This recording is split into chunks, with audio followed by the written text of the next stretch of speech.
सर्पाघातरे चालीगला नाबालक जीवन सूचना थाउकी बंतथारा अधीन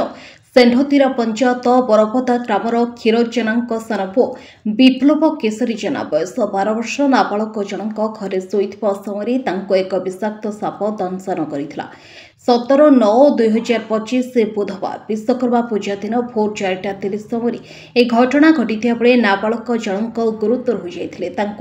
परिवार लोके संगे संगे बाइक साहाय्य भद्रक जिला मुख्य चिकित्सालय भर्ती करा डाक्तर प्राथमिक चिकित्सा करथिले हेले विधिर विधान किछि अलगा लेखा थिला। चिकित्साधीन अवस्था विप्लव मृत्यु होइथिबा जहा जଣାपड़ी नाबालक मृत्यु खबर जानिबा परे स्थानीय अंचल में शोकाकुल परिवेश देखा मिली। सानपु को हराई पिता क्षीरोद जेना दुखरे भांगी पड़ता बेले किछि सरकारी सहायता प्रदान करने को स्थानीय बुद्धिजीवी माने दाबी करने देखा मिली। घर भितर से विषाक्त सापटी को भद्रक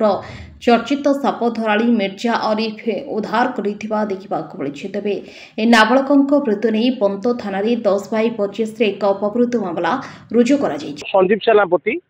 जने सेंडतीरार बासिंदा बरपदा ग्राम रे तांको घर किंतु आमे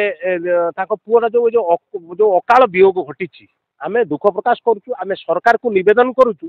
जो आर्थिक सहयोग पाउचंती स्नेक बाइट क्षेत्र रे जहा मिलुची लोक मानक पई सरकारनकर जो सुविधा अछि साप कामुडा मरिगले किंबा चरचड़ी होई मरिगले पालन पड़ी मरिगले जो सरकारी सहायता मिले ये जो पिला को मिलू ए जने गरीब लोक दुखी लोक जहाँ तो पुओ गला से जो दुखरे अच्छी ताकू आउ की प्रकार सहायता आमे देई परिबा किंबा सरकार देई परिबे तार से जो अभावी जो सानपुटा को हरई देछि से कथा तो पूर्ण हो पारिबोनी आउ के या दुख को उपशम करिया पई गोटे सरकार माध्यम होउची किछि आर्थिक सहयोग सरकार तरफ मिलिले से लोक उपकृत हबो। मु निवेदन करी स्थानीय जे बीडीओ अछंती आउ जे स्थानीय सरपंच ए कथा को तदारक करंतु जे विश्वकर्मा पूजा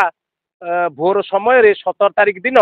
जो क्षीरोद जेना पुओ विप्लव जेना ताकू साप कामुड़िला से मरी जाइछि आउ केमिति से आर्थिक सरकार आर्थिक सहयोग साहाय्य पाई परिबो तापरे गुरुत्व देबे ताकू टिके सहयोग करिवे।